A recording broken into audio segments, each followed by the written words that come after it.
എല്ലാവർക്കും നമസ്കാരം. ഇന്ന് നമുക്ക് നല്ല ടേസ്റ്റി ആയിട്ട് മീൻ പീര ഉണ്ടാക്കുന്നത് എങ്ങനെയാണെന്ന് നോക്കാം. മത്തി ഉപയോഗിച്ചിട്ടാണ് ഇവിടെ മീൻ പീര ഉണ്ടാക്കുന്നത്. ആദ്യം തന്നെ മത്തി വൃത്തിയാക്കി വെക്കാം. അതിനുശേഷം കുറച്ച് കൊടംപുളി ഇതുപോലെ വെള്ളത്തിൽ കുതിരാൻ വേണ്ടി ഇട്ട് വയ്ക്കണം. ഇവിടെ ഒരു ചട്ടി അടുപ്പത്ത് വെച്ചിട്ടുണ്ട്. അത് ചൂടാകുമ്പോൾ ഇതിലേക്ക് കുറച്ച് വെളിച്ചെണ്ണ ഒഴിച്ചു കൊടുക്കാം.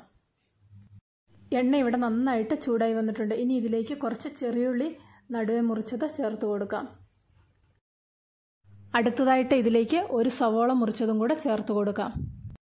ഇത് കുറച്ച് പച്ചമുളകാണ്. പച്ചമുളകിൻ്റെ എരിവിനനുസരിച്ചും നമുക്ക് എത്ര എരിവ് വേണം അതിനനുസരിച്ചും മുളക് ചേർത്ത് കൊടുക്കാം. ഒരു 3 ഇടത്തരം കഷ്ണം ഇഞ്ചി നീളത്തിലരിഞ്ഞത് ചേർത്ത് കൊടുക്കാം. വെളുത്തുള്ളി ഒരു 10-15 അല്ലി നടുവെ ഒന്ന് മുറിച്ച് ചേർത്ത് കൊടുക്കാം. ഇഞ്ചിയും വെളുത്തുള്ളിയും മുറിച്ചെടുക്കണമെന്നില്ല, ചതച്ച് ചേർത്ത് കൊടുത്താലും മതി. കുറച്ച് കറിവേപ്പിലയും കൂടെ ചേർത്ത് നന്നായിട്ടൊന്ന് ഇളക്കി യോജിപ്പിക്കാം. ഇതിനി നന്നായിട്ടൊന്ന് വഴറ്റിയെടുക്കണം. ഇതിലേക്ക് കുറച്ച് ഉപ്പും കൂടെ ചേർത്ത് കൊടുക്കുന്നുണ്ട്.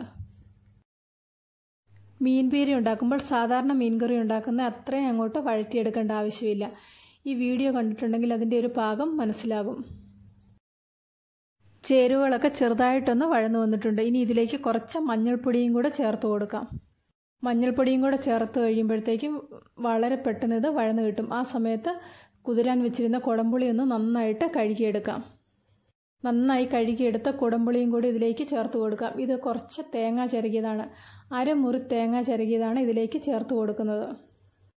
തേങ്ങ, മുളക്, ചെറിയുള്ളി, മഞ്ഞൾപ്പൊടി ഇവയെല്ലാം കൂടി ഒന്ന് ചതച്ചും ചേർത്ത് കൊടുക്കാറുണ്ട്. ഞാനിതുപോലെ തേങ്ങ ചിരകിയതാണ് ചേർത്ത് കൊടുക്കാറ്.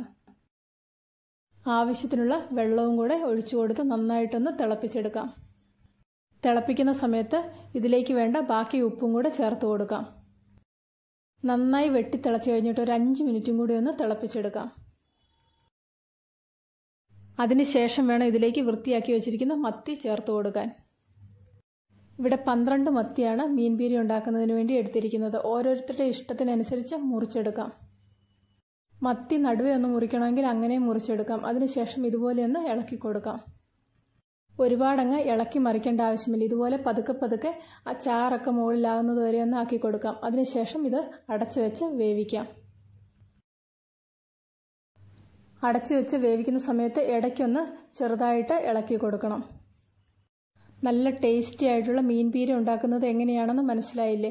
ഇന്നത്തെ ഈ റെസിപ്പി എല്ലാവർക്കും ഇഷ്ടപ്പെട്ടെന്ന് വിശ്വസിക്കുന്നു. ഇഷ്ടപ്പെട്ടെങ്കിൽ ഇതുപോലെ ഒന്ന് ഉണ്ടാക്കി നോക്കണം. റെസിപ്പി ഇഷ്ടപ്പെട്ടെങ്കിൽ ലൈക്ക് ചെയ്യണം, ഷെയർ ചെയ്യണം, നിങ്ങളുടെ അഭിപ്രായങ്ങൾ അറിയിക്കണം. കൂട്ടത്തിൽ ചാനൽ സബ്സ്ക്രൈബ് ചെയ്യാത്തവർ ആരെങ്കിലും ഉണ്ടെങ്കിൽ സബ്സ്ക്രൈബ് ചെയ്ത് റൈറ്റ് സൈഡിലായിട്ട് ഒരു ബെല്ലൈക്കൺ വരുന്നതും കൂടി ഒന്ന് ആക്ടിവേറ്റ് ആക്കണം. എങ്കിൽ മാത്രമേ ഞാനിടുന്ന ഓരോ പുതിയ വീഡിയോയുടെയും നോട്ടിഫിക്കേഷൻ നിങ്ങൾക്ക് കിട്ടുകയുള്ളൂ. പുതിയൊരു വീഡിയോയുമായിട്ട് വീണ്ടും കാണാം.